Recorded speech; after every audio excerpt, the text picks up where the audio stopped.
Hello students, welcome once again on my channel Physics Online Lectures.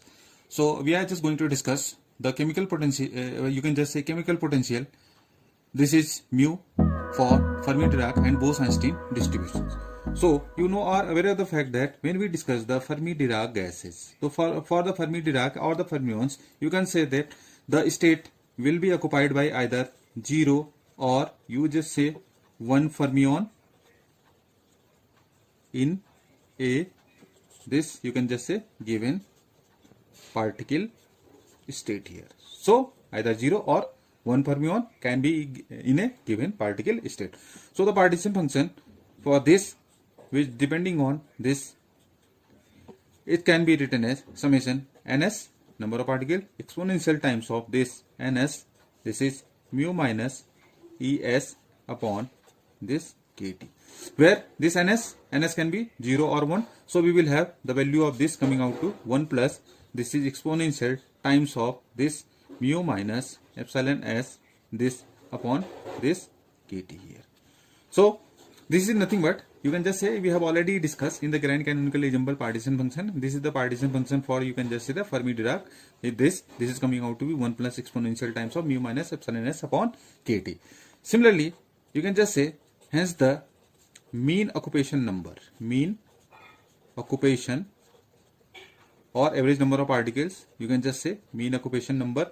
So this mean occupation number ns bar, this have the value, you can just have kt times of del upon del mu times of ln of this partition function we have calculated above this mu t, or you just calculate this value, it comes out to be, we can just have this 1 upon, we can just directly write from here the above result, it is exponential times of epsilon s minus of this mu upon this kt, this is with the exponential plus this 1 here. So we have the number of or mean occupation number in the case of the fermions. Now for bosons, you are aware of the fact that for bosons there can be, simply you know that there can be any number of bosons in a given particle state, because there is no applicability of the Pauli-Exclusion principle like the case of the fermions. With the applicability of the Pauli-Exclusion principle, only one particle can be in a single particle state. So we will have this partition function h 1 plus e raised to power, because here ns can be varied from 0, 1, 2 and so on. So it is mu minus epsilon s upon this kt plus e raised to power 2 times of this mu minus epsilon s upon this kt and so on here. Now if you just see the series, you can just say this is the series goes up to the total number of particles.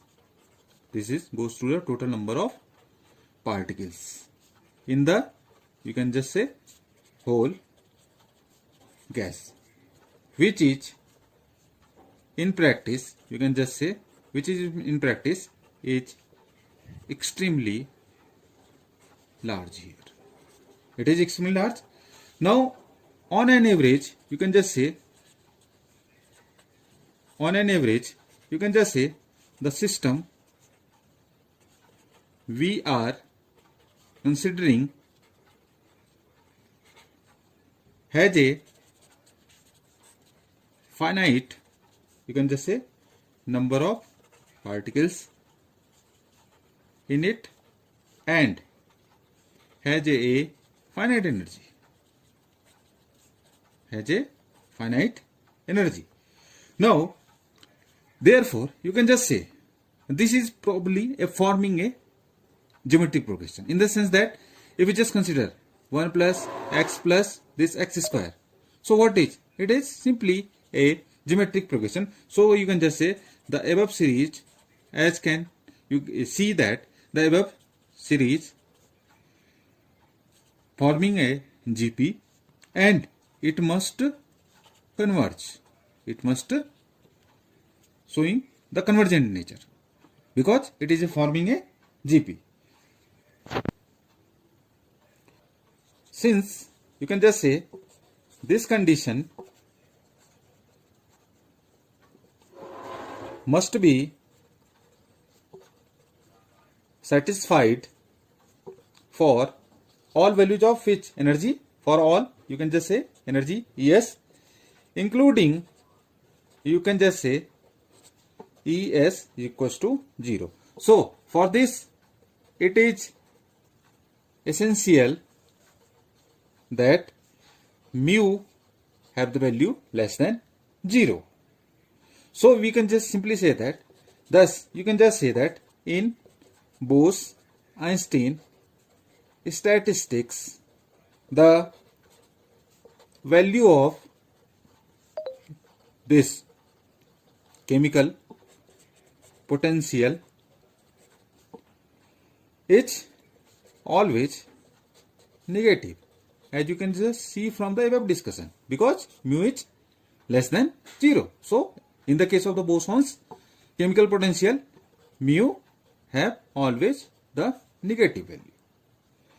But what is the in case of the Fermi-Dirac statistics? But in the case of Fermi-Dirac statistics, you can just say the chemical potential mu